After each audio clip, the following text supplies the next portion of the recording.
YouTube, man, all the way, George Page, aka the Emperor of Female Bodybuilding Talk, coming to you live on YouTube. Well, I don't really talk too much about shows that don't have female bodybuilding attached to it because, I don't follow physique that much. I follow a few ladies on social media, and I do talk about it every now and then, but not as in depth as I do female bodybuilding because I've been a long time, always been a true female bodybuilding fan. But anyway, was a week before, some time ago, a lady who followed me and I follow her, she sent me a link about this show called the Texas Pro. It was held in Irving, Texas. And I said, I looked at the list and all they had was mostly the general shows like Men 212, men's bodybuilding, bikini. It was also a pro-am. You had amateur bodybuilding, but like I said, I don't know if they have women's amateur bodybuilding attached to it. NBC still has women's amateur bodybuilding, but IFBB, they don't have a connection. They have that connection to Reach the Strength, but bodybuilding per se is more IFB adjacent. It's not really under the IFBB as it used to be, but it's IFB adjacent. So anyway, this was the list from the show of the women's bodybuilding division. A lot of ladies, a lot of heads, a lot of bodies. Now, I looked at it and I said, well, I recognize a few names. And some of the names I remember from another show that was done last week, and that was the Tampa Bay Pro. Now, the ladies that were there that made the top 6 that show, and before that, I do remember, is one Miss Linka Ferakova. I'm sorry, I don't want to say she's from Czech Republic, and she won that show. Now, second place was Elizabeth Bradshaw, who's from Texas, and third was Miss, also from Texas, Ashley Jones, and from right there in Florida, from right there from Miami, Jenny Feldman. And those ladies made the top 4 at the Tampa Bay show. Well, pretty much the same suspects. You have, Linka, Elizabeth, Ashley, and Jenny. And they competed at the Texas Pro. And at the end of the top 2 ladies fighting for the top spot was between Linka and Ashley Jones. And congratulations to, Ashley Jones. She won. She won the show. And now she is going to the 2021 Olympia weekend in Orlando, Florida. Congratulations, sister. This is a great opportunity. I reached out to her hoping maybe I can do an interview with her. I mean, like I said, I'm really starting to reach, some of these ladies in the physique division, because especially I love, as you said again, I love my sisters of melanin with muscle. I love a black woman with muscle, just beautiful. And, Ashley, she is beautiful. And like it's a joke, and yes, you are beautiful. And I hope to talk to her. I hope she responds. I send her something in her DMs. I often send her little messages. Sometimes I get a response. I'd like to talk to more of these ladies in the physique division. I'd like to really, reach out to them. I like I said, it's starting to grow on me. I'm still a true hardcore bodybuilding fan, but this division is a growing division. I'm even thinking about reaching out to women in the figure division. I want to talk to the 3 divisions that are still more closer to bodybuilding than bikini and wellness. Those are more closer to the old pageant look from back in the day. The IFBB got the idea because, originally wellness was done in, Brazil, very popular in Brazil, and bikini was taken from like corporations like Hawaiian Tropic and Hooters. They did most of the bikini shows. But we all remember bodybuilding kind of started out as like bikini. It was the bikini was get birth. And truthfully, like I said, bikini did get birth to female bodybuilding in a way. But the fact is, and I know paying homage to it, but we have gone past that. But anyway, as I was talking and thinking about this, no, wait a minute. Sorry. Linka should have skipped this show. She should have. She should have skipped this show because the fact was you already have your qualification for the Olympia. And I don't say why she took a show because when I found out, I was watching one of the ladies who I follow. She posted a little live feed from behind the scenes. And she said that the women at this show got $66,000 for the division. While, I think the women's division for the physique at Temple was less than that. I think about $3,000, I think. If that much, maybe 2. And $6,000 is a good chunk of change, And the thing is, you got to remember, it's expensive to be a female bodybuilder. It's expensive. These women have to pay for hair, makeup, their diet and their training, everything like that. And $6,000 is a good chunk of change. But after that, and then travel expenses. And after that, it's still taxes. Also taxes. You got to pay the tax man. And after that, it's still a bit of a drop of a bucket. They might be lucky after all of that. Maybe 1,000 or 2,000 left. And then I heard how the men's bodybuilding, the prize money was for, was like around $40,000. And the men bodybuilders got at least 30. And those cost that much to men. Even after they pay the taxes, after they pay trainers and all that stuff and all the other bills, a man bodybuilder can still walk away with maybe about $17,000, $15,000. While a female bodybuilder walk away maybe, if they're lucky, $1,000, $2,000 after everything's taken care of.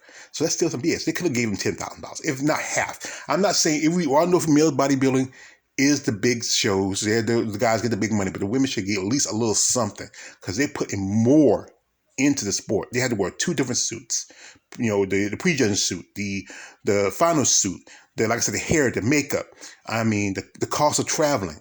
These women are working barely next to nothing. I know other people say, well, you should promote yourself, but still, the prize money should be more, be worth the while. They have to do stuff outside of stuff to make their money, but it should still get better prize money. And Lincoln should have skipped the show. If you want to Tampa Bay, be happy. You have your qualification. Skip and make room for somebody who want a qualification. But, people can't help you. You want to have a little money in your pocket. But it's sad that this Ashley Jones, who took 3rd at the Tampa, beat her at this show in her own backyard in Texas. And this is what I'm about to say. Now, if you remember Betty Pariso is from Texas, and Betty was, this is Betty. This is my favorite pose, the crab pose. As if you are a SMO, if you are a fan of bodybuilding and a SMO, the crab pose is the most muscular pose done by any, by any competitor. It's been outlawed for a long time by female bodybuilders. They don't usually do it to shows too often. And years ago, Betty, when she wasn't scoring too well, this is information I was getting from people, that she started doing this during her routines. And she started doing better. Back in 2002, she won the Jantana show. And she was doing pretty good when she started doing the crab pose. Because, people liked it. It helped her do better in her stage presentation.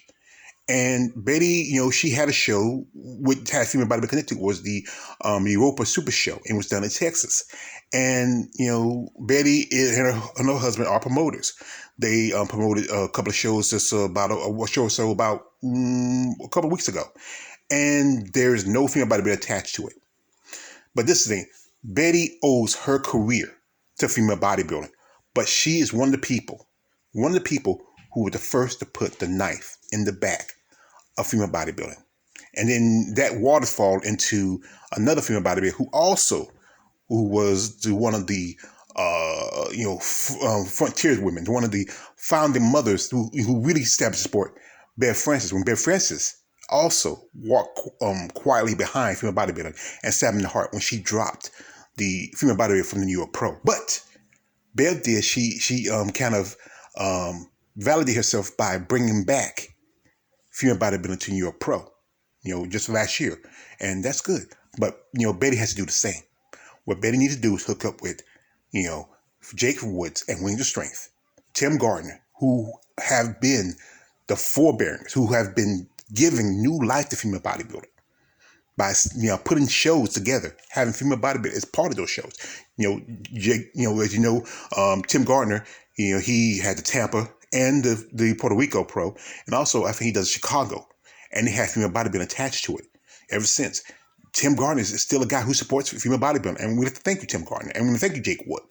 I know some stuff about Wings of Strength may be a little shady, but still they support female bodybuilding. And here's another person they can use to help the sport, and that is Myla Ash. Now, Myla Ash is a Wings of Strength ambassador. Myla Ash, even though she was a physique competitor, she made the switch, and when she made the switch, everything changed for her.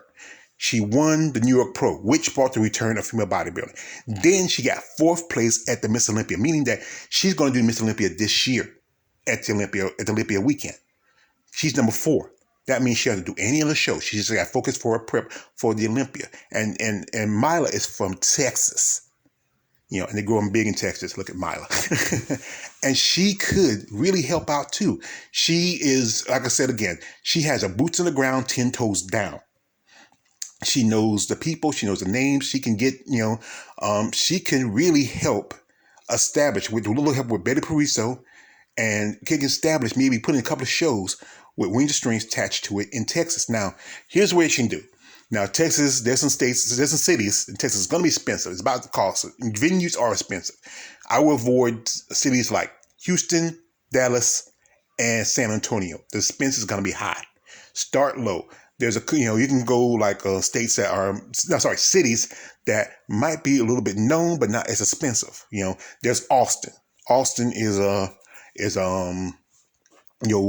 very known city. Used to show the PBS series Austin City Limits. It used to be Texas. It used to be Western and cowboy themed music. But now in the last few years, Austin City Limits had hip hop artists, R&B artists. I remember I watched the episode they had J.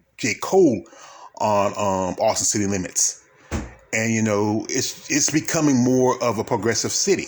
Also, another city that probably would be good is maybe Galveston. And that's close to the Gulf region.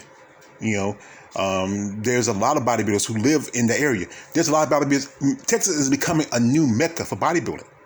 As I know, some of my followers let me know this, that there's a lot of bodybuilders who live in Texas. Recently, I hear there's bodybuilders who think about moving to Texas because the cost of living is cheap because Texas is close to the South. It's like Florida. Florida's the cost of living is cheap because it's a little cheap down close to the South. And California is always going to be the mecca where everything started. But now Texas, where the weather is more warmer year round, just about. They really have a snow. Then this year they had that big free snow of this first of the year. But the weather is constantly a lot. They really have a snow. Depending if you go closer to the mountains or closer to where you're closer to like Colorado or you like that. But the weather is a lot more attainable. And I think that's what Wings of Strength need to do, is to reach out and do shows in Texas. Right now, there's no, other than the show that's being done in Europe, there's no other female bodybuilding shows that are going on. And I think Texas would be a great place to start. I think, we just had the Tampa Bay this year for this month.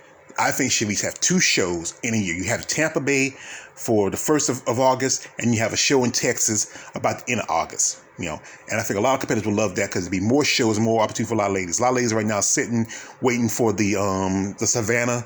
And some ladies don't. They have to start their prep over. Some ladies still probably want to keep going straight if they don't want to, slow down. But now because there's no other shows till Savannah, which is next month, and the Rising Phoenix, they have to sit and relax and just prep and get ready. But this is what me talking. I'm an expert, just talking as a fan. What Wings of Strength should do: reach out to Betty Pariso, get Mila Ash on board, get Tim Gardner on board, do shows in Texas. Texas is becoming a growing mecca. As my good friend Brittany Brooks lives there, she knows a lot of people from Texas. I think she would love that too, because she don't have to go too far. It'd be close to the backyard to where she stays. She stays in Killeen, which is, I don't know how far Killeen is, but if you do it in Austin or someplace like Galveston, or I try to remember where Stone Cold was from. Where he's from, wherever the cities is cheaper to do it, because they did a show for this show in Irving. So wherever city that's cheaper for venues and stuff like that, where it don't cost as much, that's a good place to start. But anyway, this is just me talking, and I'm just giving some ideas to somebody. If you want to listen to it, share, make your comments. I'm going to put a link to the, I think they said they had a live stream for the show. I'm going to put the link to it so you can want to check it out. It started yesterday and it's ending today. So I think they already did the pro part, and I think today is the amateur part. So check it out. Like I said, I don't do a lot of speaking for shows that don't have female bodybuilding, but this one I think got my little attention. And thanks to the people for sending out the video and letting me know about this. It's me, Always George Page, aka the Emperor of Female Bodybuilding Talk. Don't subscribe. I'm out.